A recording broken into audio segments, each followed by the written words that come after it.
بسم اللہ الرحمن الرحیم۔ سامعین، ہم نے آیت نمبر 62 تک پڑھا تھا۔ ہمارا پارہ نمبر 6 لا یحب اللہ اور سورہ نمبر 5 سورۃ المائدہ جاری ہے۔ آیت نمبر 62 سے آگے پڑھتے ہیں۔ شروع اللہ کا نام لے کر جو بڑا مہربان نہایت رحم والا ہے۔ اے محمد صلی اللہ علیہ وآلہ وسلم، ان کو آدم کے 2 بیٹوں حابیل اور قابیل کے حالات جو بالکل سچے ہیں پڑھ کر سنا دو۔ جب ان دونوں نے اللہ کی جناب میں کچھ نیازیں چڑھائیں تو ایک کی نیاز تو قبول ہو گئی اور دوسرے کی قبول نہ ہوئی۔ تب قابیل حابیل سے کہنے لگا کہ میں تجھے قتل کر دوں گا۔ اس نے کہا کہ اللہ پرہیزگاروں ہی کی نیاز قبول فرمایا کرتا ہے، اور اگر تو مجھے قتل کرنے کے لیے مجھ پر ہاتھ چلائے گا تو میں تجھ کو قتل کرنے کے لیے تجھ پر ہاتھ نہیں چلاؤں گا۔ مجھے تو اللہ رب العالمین سے ڈر لگتا ہے۔ میں چاہتا ہوں کہ تم میرے گناہ میں بھی ماخوذ ہو اور اپنے گناہ میں بھی، پھر زمرہ اہل دوزخ میں ہو، اور ظالموں کی یہی سزا ہے۔ مگر اس کے نفس نے اس کو بھائی کے قتل ہی کی ترغیب دی تو اس نے اسے قتل کر دیا اور خسارہ اٹھانے والوں میں ہو گیا۔ اب اللہ نے ایک کوا بھیجا جو زمین کوریدنے لگا تاکہ اسے دکھائے کہ اپنے بھائی کی لاش کو کیوں کر چھپائے۔ کہنے لگا، اے ہے مجھ سے اتنا بھی نہ ہو سکا کہ اس کوے کے برابر ہوتا کہ اپنے بھائی کی لاش چھپا دیتا۔ پھر وہ پشیمان ہوا۔ اس قتل کی وجہ سے ہم نے بنی اسرائیل پر یہ حکم نازل کیا کہ جو شخص کسی کو ناحق قتل کرے گا، یعنی بغیر اس کے کہ جان کا بدلہ لیا جائے یا ملک میں خرابی کرنے کی سزا دی جائے، اس نے گویا تمام لوگوں کو قتل کیا، اور جو اس کی زندگانی کا موجب ہوا تو گویا تمام لوگوں کی زندگانی کا موجب ہوا۔ اور ان لوگوں کے پاس ہمارے پیغمبر روشن دلیلیں لا چکے ہیں، پھر اس کے بعد بھی ان میں بہت سے لوگ ملک میں حد اعتدال سے نکل جاتے ہیں۔ جو لوگ اللہ اور اس کے رسول سے لڑائی کریں اور ملک میں فساد کرنے کو دوڑتے پھریں، ان کی یہی سزا ہے کہ قتل کر دیے جائیں یا سولی چڑھا دیے جائیں، یا ان کے ایک ایک طرف کے ہاتھ اور ایک ایک طرف کے پاؤں کاٹ دیے جائیں یا ملک سے نکال دیے جائیں۔ یہ تو دنیا میں ان کی رسوائی ہے اور آخرت میں ان کے لیے بڑا بھاری عذاب تیار ہے۔ ہاں، جن لوگوں نے اس سے پیشتر کہ تمہارے قابو آ جائیں توبہ کر لی تو جان رکھو کہ اللہ بخشنے والا مہربان ہے۔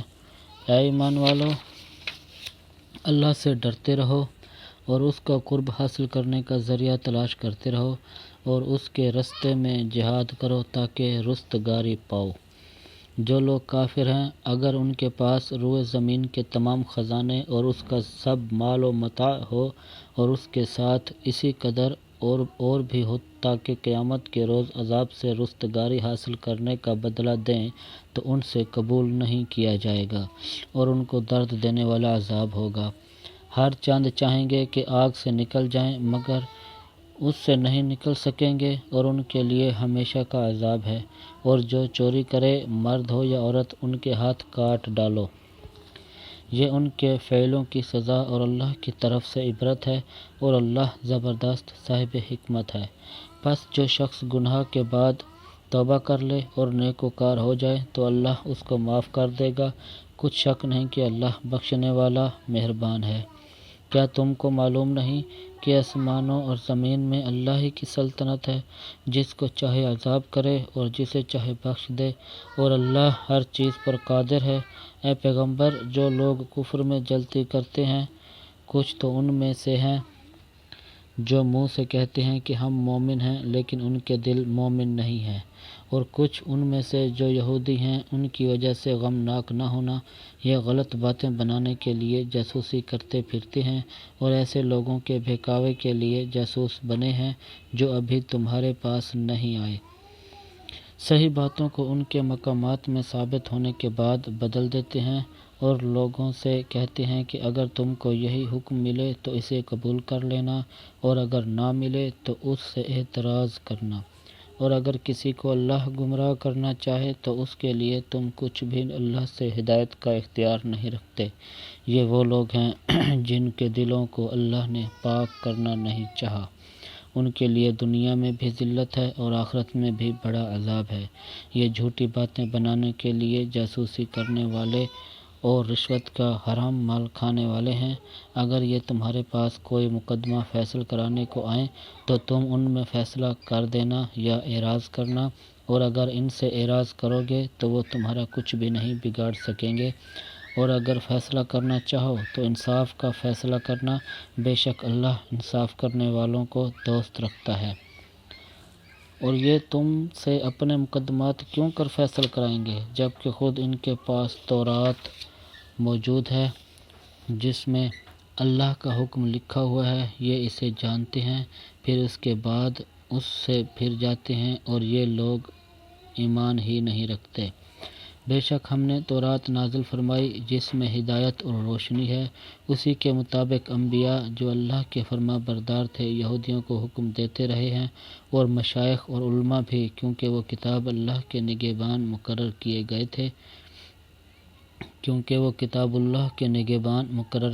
تھے اور اس پر گواہ تھے، یعنی حکم الہی کا یقین رکھتے تھے۔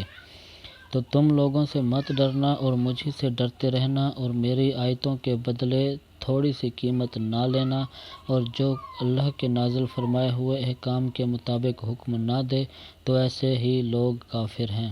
اور ہم نے ان لوگوں کے لیے تورات میں یہ حکم لکھ دیا تھا کہ جان کے بدلے جان، اور آنکھ کے بدلے آنکھ، اور ناک کے بدلے ناک، اور کان کے بدلے کان، اور دانت کے بدلے دانت، اور سب زخموں کا اسی طرح بدلہ ہے، لیکن جو شخص بدلہ معاف کر دے وہ اس کے لیے کفارہ ہوگا، اور جو اللہ کے نازل فرمائے ہوئے احکام کے مطابق حکم نہ دے تو ایسے ہی لوگ بے انصاف ہیں۔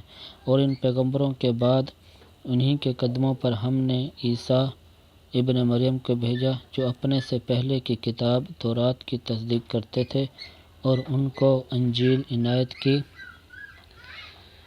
جس میں ہدایت اور نور ہے، اور تورات کی جو اس سے پہلی کتاب ہے تصدیق کرتی ہے، اور پرہیزگاروں کو راہ بتاتی اور نصیحت کرتی ہے۔ اور اہل انجیل کو چاہیے کہ جو احکام اللہ نے اس میں نازل فرمائے ہیں اس کے مطابق حکم دیا کریں، اور جو اللہ کے نازل کیے ہوئے احکام کے مطابق حکم نہ دے گا تو ایسے لوگ نافرمان ہیں۔ اور اے پیغمبر، ہم نے تم پر سچی کتاب نازل کی ہے جو اپنے سے پہلی کتابوں کی تصدیق کرتی ہے اور ان سب پر شامل ہے، تو جو حکم اللہ نے نازل فرمایا ہے اس کے مطابق ان کا فیصلہ کرنا، اور حق جو تمہارے پاس آ چکا ہے اس کو چھوڑ کر ان کی خواہشوں کی پیروی نہ کرنا۔ ہم نے تم میں سے ہر ایک فرقے کے لیے ایک دستور اور طریقہ مقرر کیا ہے، اور اگر اللہ چاہتا تو تم سب کو ایک ہی شریعت پر کر دیتا، مگر جو حکم اس نے تم کو دیے ہیں ان میں وہ تمہاری آزمائش کرنی چاہتا ہے، سو نیک کاموں میں جلدی کرو۔ تم سب کو اللہ کی طرف لوٹ کر جانا ہے، پھر جن باتوں میں تم کو اختلاف تھا وہ تم کو بتا دے گا۔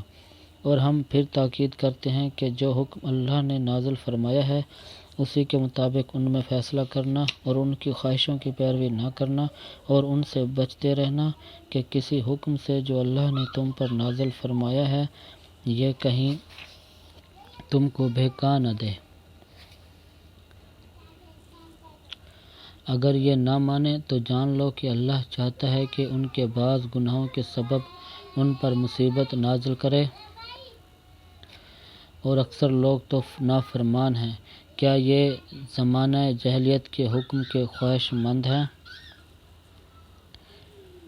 اور جو یقین رکھتے ہیں ان کے لیے اللہ سے اچھا حکم کس کا ہے؟ صدق اللہ العظیم۔ جزاک اللہ۔